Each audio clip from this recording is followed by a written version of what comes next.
majority of people,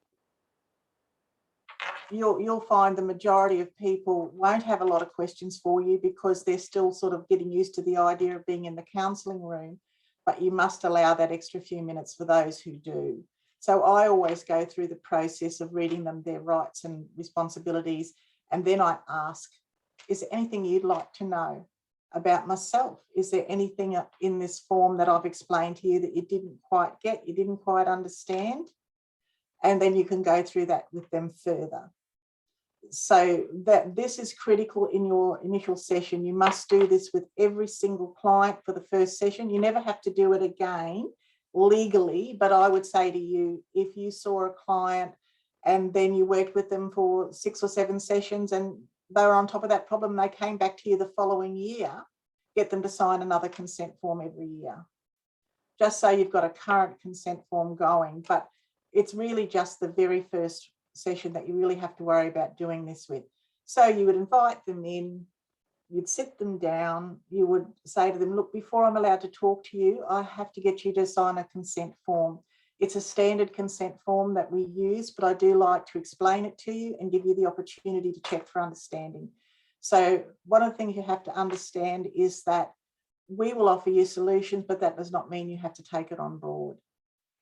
So we may talk about a lot of things as your counsellor, but that doesn't mean that we know that this is the right thing for your life. You still have your own good conscience to tell you about what your action should be. We will never tell you to do anything, but we will provide suggestions.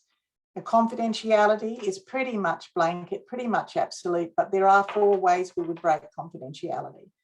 The first way would be if you told me you're going to hurt yourself or hurt somebody else, place someone else at risk. The second way would be if during the course of our counselling, you suddenly disclosed to me that you were committing a crime or you intended to commit a crime, I would definitely report that. And the third thing that can happen is we can get subpoenaed by the courts. If we do get a subpoena by the courts, we do not have any say in that. We have to give them everything we've got.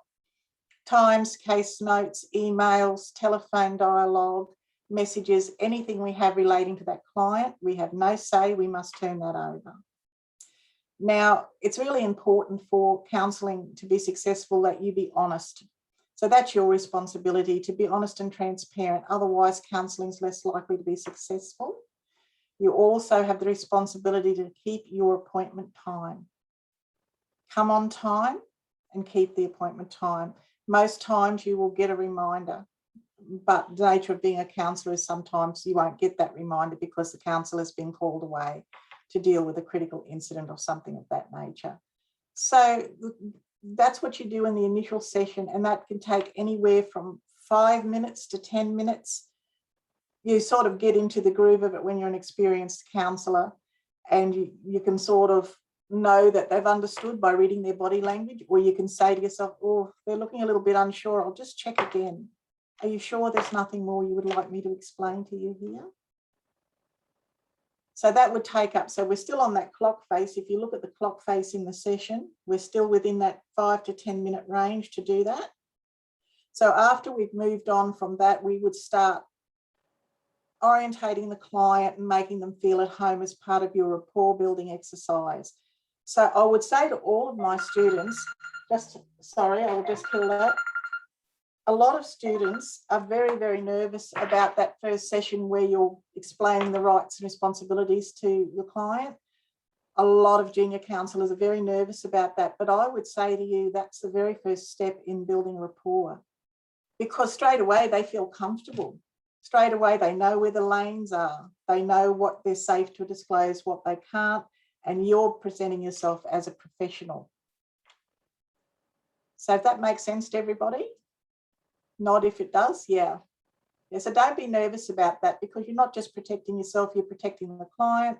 You're setting up the rules and the boundaries that you need very, very much to have from your clients. And as I say, you don't look like somebody who doesn't know what they're doing. So, okay, this person's on top of this. They know how they're going.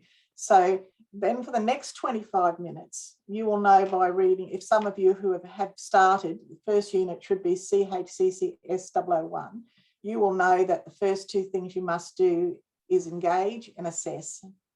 So this is where you're exploring the client's issue. And a really good thing to do here is just simply start with a blanket open question. What's brought you along to counselling today? Then they can start disclosing. And this is where you come in with all your communication skills, active listening, paraphrasing. When you paraphrase, you're checking for understanding. Your probing questions. Someone might say, my father recently died. And your probing question might be, how recent was that? When did this happen? Have you got any support systems? Were you offered anything at the hospital? So that's when all your questioning techniques come in. Start with an open and then be guided by the client. And this section here, when you're coming around this clock face, can take anything from 20 minutes to 30 minutes. Some clients are very concise. You know, I've just come along for some vocational counselling to see which course I'd like to do. In which case you'd go straight into the solution focused model and you'd be working away. But most times clients will come to you with 4, maybe even 5 issues. They will say, oh, you know, my marriage is not too good. I'm fighting with my adult children. I hate my job. I'm thinking about leaving. Could be a number of things. So what we're doing there as we're talking and we're actively listening and we're engaging with the client, we're listening for things. We're listening for what's the most impactful, what's happening, drawing out the client's story. And we call that in-depth exploration. You will see that in the units as well. So coming around the clock face now, you're really invested in the client. You're not only using the actual counselling skills of questioning and probing and open and those things, you're attending your client. So attending your client means facing your client. Always think where your shoulders are. I think that's a really good tip. Have your knees and your shoulders always facing your client. Don't be like this listening to your client. Don't be fiddling with your papers down here. Attentive engagement, you're listening to them and you're using your minimal encouragers. It could be just a nod of the head. I see. Can you tell me more about that? What's that experience like for you? You're drawing out the client's story. You might even ask probing questions such as, has this problem stopped you from attending work? Is this interfering with your ability to go through your day-to-day? Has anybody got any questions about where we are now, how we're coming around? No, we're all caught up. Everybody's thumbs up. That's nice. Jeannie's frozen. We've got Jeannie's smiling face in a frozen picture. So she can't nod. So you're using those communication skills in this section. Now, as I said, they will often give you 3, 4, gosh, I have had clients give me as many as 7 issues that they're currently dealing with, and you have to figure out about goal setting now, because we're coming around down the halfway mark, and we're going to have this goal setting takes about 5 to 7 minutes. Again, another nice open question is required here. Out of all these things we've talked about today, which one of these issues is impacting on you the most? That helps the client prioritise their issues, because you can't possibly work with 5 or 6 issues at once. You have to prioritise which issue you're going to approach first. So that's a nice open question. Have a little think about it. Take your time. Of the things we've spoken about today, which do you feel is impacting on you the most that you need relief from or you need solutions for? So that's how you go about your goal setting. And then when we've sort of got that right, in subsequent sessions, you go to the next most impactful until we'll have addressed everything. And you also have to be quite fluid there, because they may decide against what you think. You may think, goodness, they're in an abusive relationship, I've got to get out of there. That, don't bring your prejudice to the table, because they may be thinking, oh, I can't get out of there until I get this job sorted out because I can't support my children. So it's what's impacting them the most. You never lead and you never suggest. The client makes that decision. That all makes sense to everybody? So now we're coming around the clock face again, and because you're a slave to your clock, and I'll explain why in a minute. So you've come around, you've set the goals. Now you have to choose a therapy or a strategy. For instance, let's say your client has anxiety. Julietta, did you want to say something, Dale? No? Let's say your client has a condition like anxiety. We would suggest cognitive behavioural therapy, but it has to be a collaborative decision. So you would explain that therapy to your client. You would say, I feel the best thing for your issue at the moment would be cognitive behavioural therapy. I can show you how we move through that. It does require you to have some homework. It does require you to lean into the process. So it's a bit educational. You will be asked to journal and do worksheets and bring them back session after session. But I feel as your counsellor, it's the most effective. Are you okay with that? Do you feel that that's something you could do? So the decision has to be made collaboratively. You can't decide on behalf of your client. A lot of clients will say, well, no, I'm not doing that. And you'll say, well, I felt that that was the best therapy, but okay, we could move on to solution-focused therapy, and that would require where we problem solve our way and look for exceptions to your past problem and how you handled them in the past. Would that suit you better? So when you're choosing your therapy, you have to be collaborative. You don't say, look, we're doing this, because you might not get that client back. Better to sort all that out right there and then. And that can take you anywhere from 5 to 10 minutes. If you're explaining cognitive behavioural therapy, it could take you right up to the hour. But hopefully with your client fully engaged and you fully being in that mode with them, that you can explain what's required and you'll get a yes or a no. Very rare that a client will dispute the therapy you've chosen. I don't think it happens more than once a year to me. It's usually the clients who can't cope with one more job at home, you know. So they're not interested in behaviourism, they're not interested in CBT, because that means they have to do some homework when they leave.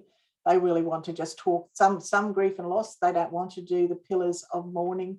They just want to talk because they're not allowed to talk about the grief. And you will say, well, okay, we'll do person-centred therapy where we'll just explore your feelings and we'll think about coping strategies, and this will be a safe place for you to debrief. How do you feel about that? So now we're coming up the side of the clock again now, and we're almost to the end, and this is where we decide. The client might have said some things because you've been observing that makes you think, I need to refer this client back to the GP for a clinical. If they're saying to you, some days I can't get out of bed. Think, oh, okay, this isn't general depression, this is clinical depression. They might say, I'm not coping and I'm having dark thoughts. But never interrupt the session and say, righto, you're out of here, I think you're clinical. Go through the whole process and just explain to the client if you did feel they needed referral to specialist care. Explain to the client, look, after hearing everything from your experience and your frame of reference and taking in all that you've said, it's my professional opinion that we need to send you along to clinical psychology rather than counselling. And a good place to start that would be for you to visit your GP and get a mental health care plan. And if you have to wait to see a psychologist, that's fine. I'll continue to see you until your first appointment. So I will not abandon you. I won't leave you alone, but we do need to get the ball rolling for a clinical referral. Okay, and now if you've decided that they're fine, they're well within our counselling scope of experience and qualification, we would set some homework for next week. So, okay, so we've decided on our therapy, we're going to do this. You might give them worksheets, you might give them journaling, you might give them some relaxation techniques, you might give them orgnetics, you might give them a number of things, but that's where you give your homework and wind up the session. That makes sense to everyone? Let me know if you have any questions there. Yeah. So I said to you earlier that you're a slave to the clock, and it may be for reasons you don't realise. Yes, we all have to run on time. You can't keep your next client waiting. It's not professional. And you do have to let your clients know if they arrive late, that amount of time's coming out of their session. And you have to, but it's not just about running on time. It's also many studies have been done, and 60 minutes of counselling is exhausting emotionally for most people. So it's not good practice to go over the hour. even if your client's really chatty and really wants to keep going, and it's up to you to bring it to a close so that you can say, I've not extended any client past that hour. In the same way, you can say, I've done my due diligence by rights, responsibilities and consent forms. You've got to be able to know you do it every single time, and you stick to the clock. So yes, you have to stick to that clock face way of working because it brings you structure, it keeps you on track, it makes you do all the correct things at the correct time, and it allows you the time to clean up your counselling room, change the water, wipe down surfaces, clean up the tissues, wipe off your whiteboard, and then go and have a look at the case notes for the client coming. So when it ends, you're straight in putting in your case notes for the person you've just seen, you're resetting the room, you're tidying up, you're resetting yourself. You have to go to the bathroom, you're a human being. You have to go to the bathroom, you have to do some things for yourself, get your case notes in, and then you bring up the case notes for the next person. Now, in Australia, it's commonly accepted that all sessions will go for 1 hour.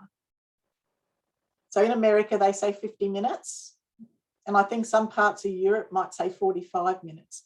But in Australia, we go to the hour, and you set your alarm, a beeper, whatever you choose to use, 10 minutes before that alarm goes off. So it's a cue for you and it's a cue for your client that that session's coming to an end. Hi, Eduardo, you've got your mute on. Take your mute off, Dal. There you go. Hi, how are you? Hi. Did you have a question? Yeah, it was more regard when you spoke about CBT and the cognitive behavior therapy. It's something that we do within our own research, or it's something that we need to be qualified to apply, and we do have to do, other courses. Like, are we liable if we just do with our own research on it and we apply to the client the kind of therapy or whatever the therapy is, or we do have after, have more kind of a certificate for that kind of therapies? When you complete your diploma of counselling, you will be qualified in cognitive behavioural therapy and the strength-based approach. Okay. If, for example, you took an interest in something outside like family systems therapy, that would be part of your professional development, and you would not offer that to clients if you were not accredited in doing that. So I certainly have done many things, including tapping, emotional freedom technique, agnetics, extended gestalt, many other things that you can bring to your practice. But I would say to all of you, you can run a successful practice and get very good outcomes for your clients if you just focus on cognitive behavioural therapy and solution-focused therapy. Yeah. If you focus on those, you've got lots and lots of tools in your toolbox. Yeah. So most of us will have 9 therapies, but there are counsellors that like to have 17 therapies. Yeah. But learn your basics, because they're your bread and butter, and that's what gives you the good outcomes. And just another question. Sorry, that's more inherent. Did I answer all of that? Yeah. That's inherent more for what you were saying about the clock, be slave of the clock. Now, any tip of this clock, because you don't want it for the client to see you that you're there checking your 50 minutes, your 10 minutes, so in the room, in your practice, how do you manage that? Like, how do you? I've got a video I might send you that I made on setting up your counselling room. And what you do is you place the clock behind your client. So you don't look up at the clock like this, but it's your peripheral vision always. You know where you are in the session, and you get really skilled at this over time. It's amazing how skilled you do get at staying within your boundaries. But as I said, it's not just, and you can explain that to a client. There's nothing wrong with explaining to your client, look, it's best practice that we stick to the hour for a number of reasons. And one of those reasons is the best practice that we know in Australia is that 60 minutes is exhausting emotionally. You may be fine when you leave here, but then you might be quite exhausted when you go home. So I always say to my clients, don't come to your session on the way to work. Come on your way home or on your day off, because, a lot of the time you're stirring up a lot of things that people haven't been able to speak to anybody else about, and they're trying to get it all out in one session, and you've got to sort of slow their pace down, and they can become quite overwrought, you know. And sometimes you'll find in the initial session that they may talk about some superficial goals, and then just as you're coming towards the end, they drop a big clanger, something major. And in that case, you just say, look, we've sort of left that to the very end, and this is something we definitely have to address. So we won't set any homework this week. We'll leave this issue and set another appointment next week.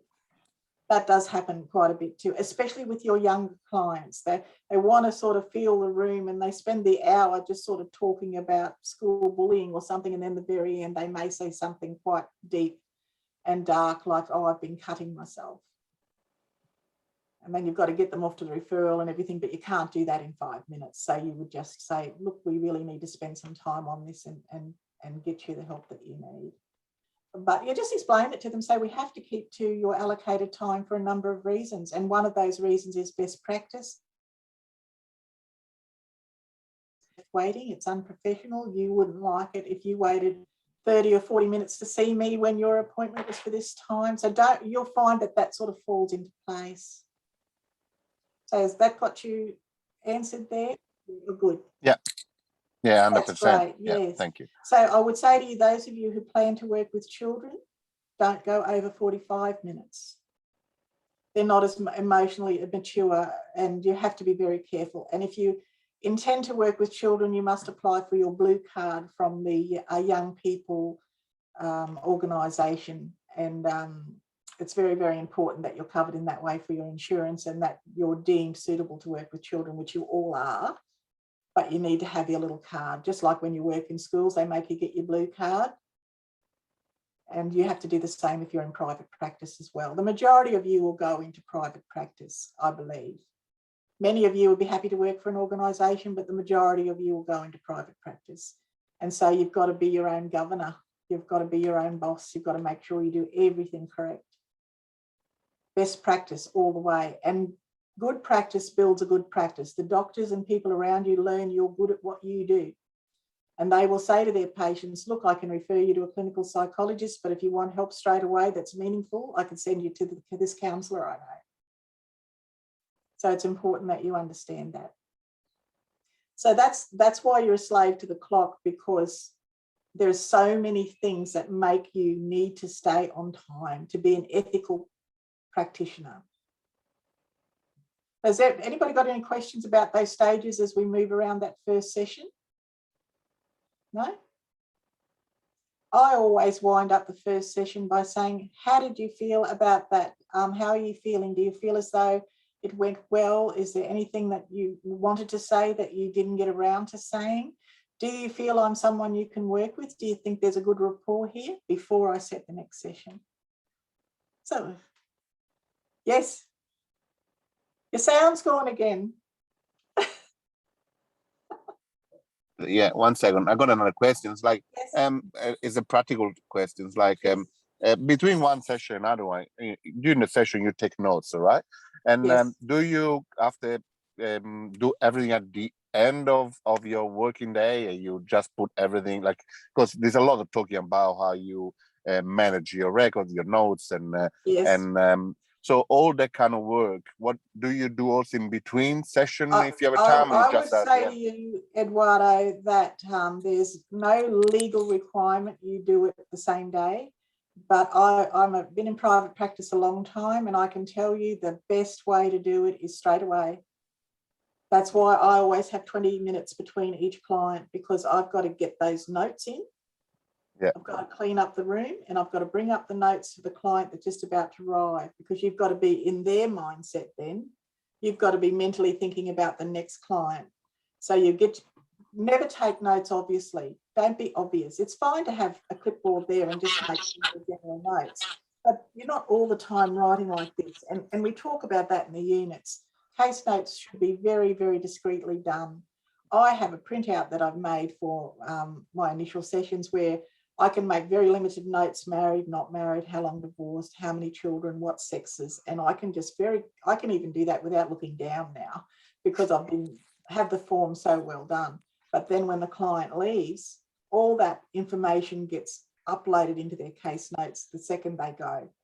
Not Yeah. after I've cleaned the room straight away. Then I go clean the room. Then I bring up the notes. And that works for me. But there's no legal requirement. You have to do it same day. But you can imagine if you've seen 3 clients in the morning and then at the end of the week, you're going back to do your notes, you would have lost so much context. Yeah. So it's not good practice in my view. But as I said, that's just my view as an experienced counsellor. I don't think there's a law around it. The law says you must keep accurate, non-subjective notes, but it doesn't say anything about time. I think it does say timely, but that's open to interpretation, isn't it? Yeah, absolutely.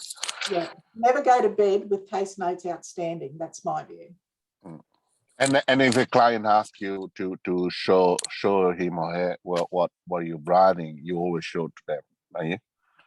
They have the right to see their notes except for Principle 6. Principle 6 is a legal requirement where they can see their notes, but only if it doesn't affect someone else. So if someone comes for couples counselling, you can't show them the notes without their spouse's approval. Yeah. And you don't readily volunteer it either. It's something that's very rarely asked for, and it kind of means there's not a trusting relationship there as well. But they do have the right to see their notes, but only with the exception of Principle 6, which is showing the notes could not cause any duress to another person or disclose information another person hasn't given consent. It all sounds a bit complicated, but once you learn this stuff, you know it like you know your name. It just seeps into you as a counsellor, and you'll get people ringing you up. They'll ring you up and say, oh, my husband's been coming to see you. What's happening? I will neither confirm nor deny that anybody here is a client of mine. Have your pat response down, right? Yeah, so just keep the confidentiality. Okay, so if we've got that, we'll move on a little bit. Yeah. So the next thing that you have to think about was that was your initial session. So what happens in subsequent sessions? You will see in the learning materials, we're always talking about monitoring. Have you noticed that? Evaluating, monitoring. So every subsequent session, you would spend the next few minutes saying, how has the last week been? How is the strategies I've given you going? Are you finding them good? Are you finding them difficult? Are you not doing them? Is there a reason you're not doing them? Let's go, and you go through their homeworks. For instance, if you were doing journaling, you might spend the first, depending how long the journaling is, first 10 minutes going through the journal entries with them, discussing their feelings and what's happening. If you were giving them cognitive behavioural worksheets, you would go through that with them. But you'd be checking, look, is this still of value to you? Are you finding that this is working for you? And 90% of the time, people are so relieved to be getting help. They say, yes, I never knew that I was doing this. I never knew I was having these self-sabotaging thoughts 5, 6, 10 times a day until you made me write it down. Then when I saw it, oh my goodness, now I'm really leaning into this therapy and making changes. That's the sort of response that I get. Does that make sense? So your initial sessions, information, engagement, and assessment. You're choosing the therapy and you're engaged, getting their commitment to keep going. Subsequent sessions, you're continuing with the therapy or strategy you've chosen, but you're constantly monitoring. And, they may change horses halfway through. They may come to you for marriage counselling and that's going fine. And then they come along and say, look, our eldest son's just told us he's gay. The goals might be fluid and changing all the time, but you've got to make sure that it's a collaborative shift. Okay, are we leaving this now to work on this? Is that what you'd like? Is that where we're going? Like, just check, always collaborative. Especially important if you're working with Indigenous peoples, you must always let them feel as though they're in control of all decisions. All clients, but especially Indigenous people who may have had some very unpleasant service people in their lifetime, whether it be hospitals or just normal doctor's visits, or people of any kind may have let them down terribly, and trust is slow to build. So you must make sure you're always checking in.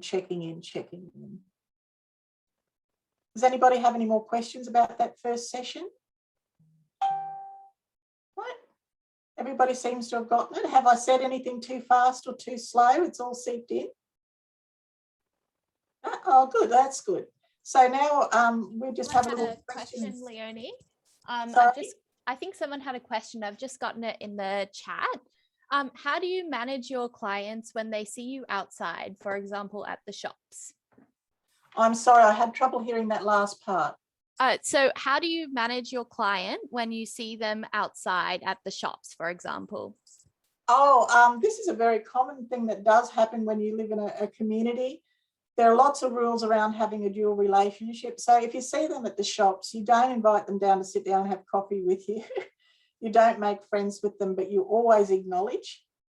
You always say, hello, how are you going? And just keep moving. Hi, Leonie, it's me, Christine. So I raised that question. Just a follow-up on that one. What if they're the one who want to approach you? And obviously you're trying to keep that confidentiality and stuff like that for the session. What would you do to prevent them from, I mean, it's okay to say the pleasantries, when you see each other in the shop, but if they start going through their, I suppose. Oh, yes, yeah. You simply say to them, look, I'm just out, I'm not working at the moment. It's really important that we keep our discussions in the counselling room. I promise you this doesn't happen very often. What does happen often is they may see you out and about with your spouse or something and come up, and my standard thing is I always say, oh, hello, this is Christine, an acquaintance of mine. I never say client. Oh, this is my husband, we're just on our way to dinner. Or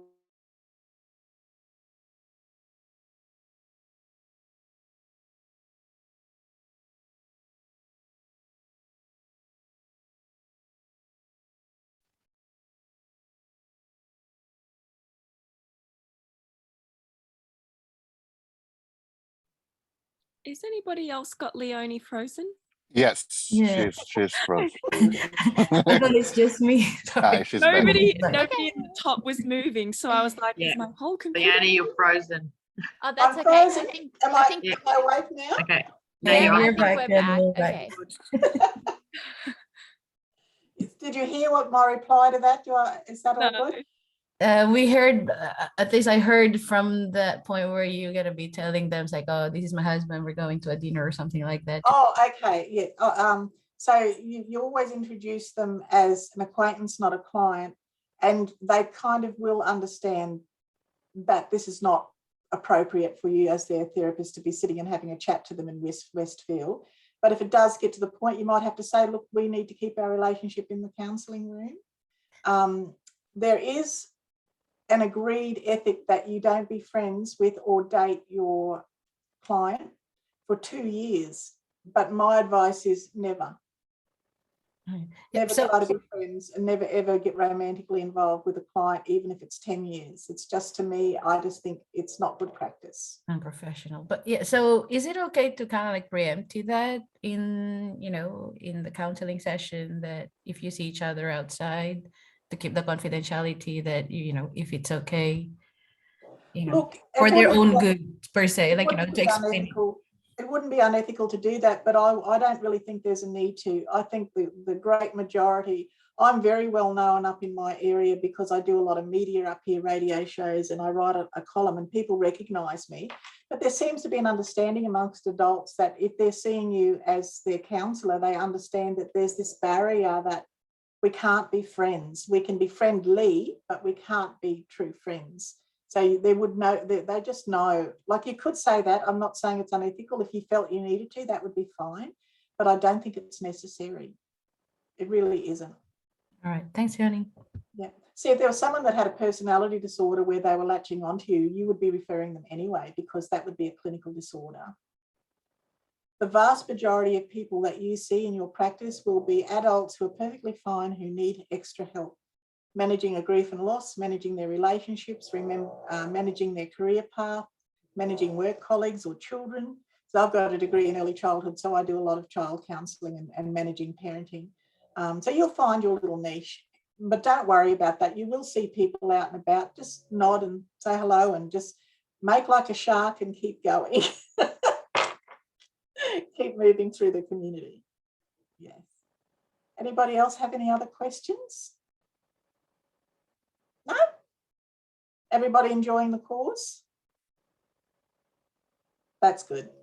Yeah, But I have a question now. You ask enjoying the course.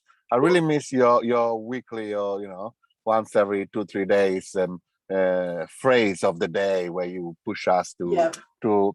I miss a bit of that content, and I know what happened in there. I don't want to go in the polemic. I'm not even part of it, but I just miss that there is no a point where we can all converge just for have a look and it feel you're more part of something. Like Zoom yes. is good, but that was part of something. It's a shame that for few people we had to all pay for that thing. I totally understand. We had to exercise duty of care to protect all of you because this group of people were using your information without your consent. We had a lot of people call up in distress because their emails were attached to these things without their knowledge or consent. So we had to exercise our duty of care.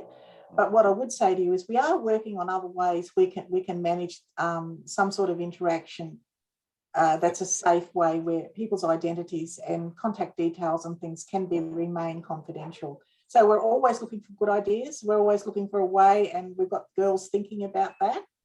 But we will be offering these, as I said at the start, we will be offering these Zooms more frequently, every middle of the month and the end of the month.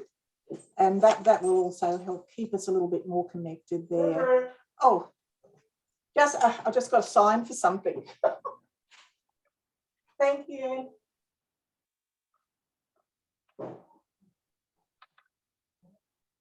Thank you very much.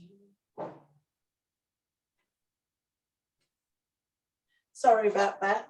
They picked their times. Yes, we're looking at ways where we can meet our ethical obligation to our students by protecting them from this sort of activity, but also allowing you to engage with one another. So we're going to be putting, as I say, these Zoom sessions more frequently, hoping to get the middle of the month and the end of the month, and we're going to focus on those performance tasks. I would say to all of you, don't be nervous about your performance tasks.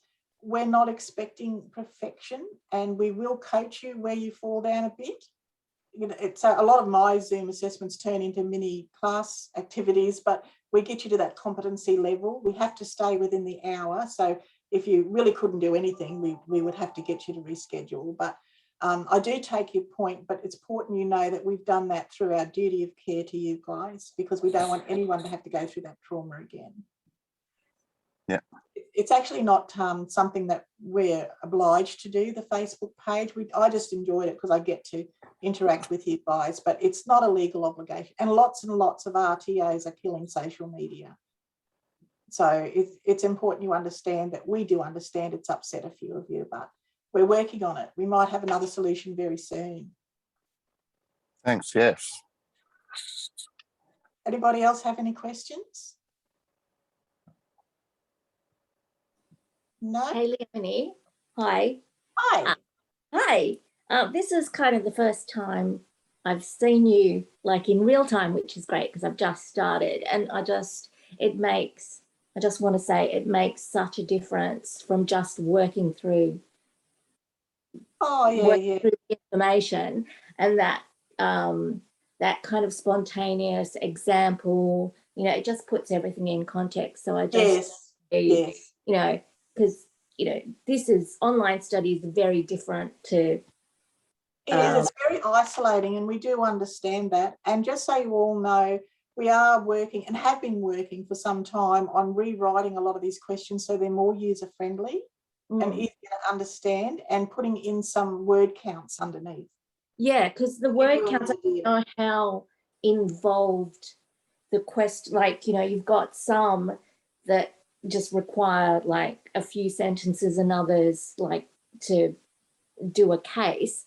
Yes. So yeah, it's better to have I agree. And we have been rewording some of the questions we felt were a bit clumsy, so that they're a lot more clearer. And where there's been 2 or 3 parts to a question, we've been rewording them into 3 different dot points, so that it makes it a little bit easier. So we are working on those things, and that has been in the works for some time. But because we use an external company it's the same company most RTOs use, actually, it's a very popular one. We have to make our edits, then we have to send them off, then we have to get them to make the changes, and then we have to make sure they made the changes. So there's a constant editing going on there, but we're hoping over the next 2 weeks we'll be done with the whole 17 units, and you'll find it much more user-friendly than what you did. Well, it's great. Just Yeah. thought I'd give you some feedback, And just remember, we're always here. Yeah. I always respond to my students the same day. There's never been a time I haven't. And I usually mark the same day as well, unless it comes in really late at night and I'm asleep, and then you get marked the next day. But, we're always here. You can request a phone call. You can just send an email. And Sarah and I will respond to you the same day. I've never known a case where we haven't. Great. Yeah. And we're approachable. None of us are scary. As I said, don't be scared. Sorry? Good to know. Yes. Don't be frightened of your performance task. We will support you through that. It's not a case of get it done right or else. It's just, no, let's work through it. And when I'm confident you've understood it, if you didn't have it straight away, we're all good. Right. My task is just to make sure you know what you're doing before I sign you off. Great. Yeah. Thank Anybody you. else? Leonie, I have Yes. with the tasks. Yes. Can I record the session and then send it to you for critique, or do you want to be like, I don't know how to start with that? Oh, look, you don't have to worry about that. If you're doing Zoom, your third-party assessment for your performance tasks, we provide all of it. I have role plays I use to test your skills. You just got to show up with a smile on your face and feel that you're competent in the theory. You don't have to record anything. You don't have to write any scripts. I will test you in real time by pretending to be your client. Oh, okay. So I don't have to do that with somebody else. If you're not using me, yes, you would make your own arrangements with an external third-party assessor. And it's up to you with your third-party assessor to make those arrangements. But if they sign you off, you don't have to send any videos or anything to me. All you have to send is the paperwork that has all the task elements ticked off as being competent, that they've made comments against all task elements, and that they've provided the true name of their qualification and authentic signature and date. They've got to sign you off to say you've done these things. It's just a sheet of paper, and they've just got to fill it out, tick it off, make their comments, and then you upload that onto the learning system, and then we can see it, look at it, check that it's been signed off correctly, and you're done. Okay, I don't want to do a third party. What I want to do is find out how I do the task and how, like, I'm happy for you to assess it, but how do I get that done? We will guide you. I will provide you with everything you need by playing the role of I will be assessing you. You don't have to. The way you prepare is to make sure you've understood the theory. So when you look at the units, the theory side of things are your topics questions, your knowledge questions. Once you've been marked competent in that, then you're ready to do your performance tasks. And you'll be guided. Okay, so I don't get a friend of mine to do something with me and we record that and you assess it. No, I do in real time. I will be assessing you in real time. So you and I do a Zoom. Yes, I'll pretend to be your client. And there's some performance tasks, it's not a role play at all. Some of it I'm just testing knowledge, and I will say to you, how would you evaluate your cultural biases? Or some performance tasks might require a research report, and you would do that just like you would a question and have it uploaded before our Zoom. Okay, so would you be able to give me the scenarios or no, that's part of your competency. That's part of your competency testing. But you will see all the bullet points listed under the tasks that you'll be asked about. When you open up the task, I'll go back here for you. Okay, so my one thing here is that I'm just not understanding specifically how or when I do. So if I do unit 1 and unit 2, then I'm going to give you a call and say I'm ready to go through the performance task. Yes, you will ring student services and they'll send you a booking sheet and you'll nominate a couple of days with some time range when you'll be available, and then we'll book it into our diary and let you know when your assessment is. Okay, because I'm in my head remembering that I have to have 3 separate. We do all that for you now. That was back before we introduced your assessment via Zoom. But now that we're doing it via Zoom, we're taking a lot of the stress and the workload off you by preparing that our side. Awesome. Okay, thank you. I just couldn't get Sheena, the please one don't be verse. stressed. Please don't be stressed, Sheena. You'll find once you start doing it, you'll be fine. It's nowhere near Awesome. Thank you. as arduous as you think it will be. Oh, my main thing is that I thought I had to find 3 people to do No. a. Thank God. No, I'll take Okay. you through all the elements. We'll do 3 issues as if they were 3 different people, but don't worry, you'll be guided through the whole process. But do look at some performance tasks are research reports, and you have to have that completed and uploaded before your practical test. Okay, I'll look into that again. Tasks clearly show you what it is. Yeah. Anybody you. else have any questions? No, everybody's all good? Okay, well, I'll let you all go. It's been lovely chatting with you. And just remember, we're only an email or a phone call away. And hopefully you'll be seeing one of us in about a fortnight's time for another Zoom meeting. Okay?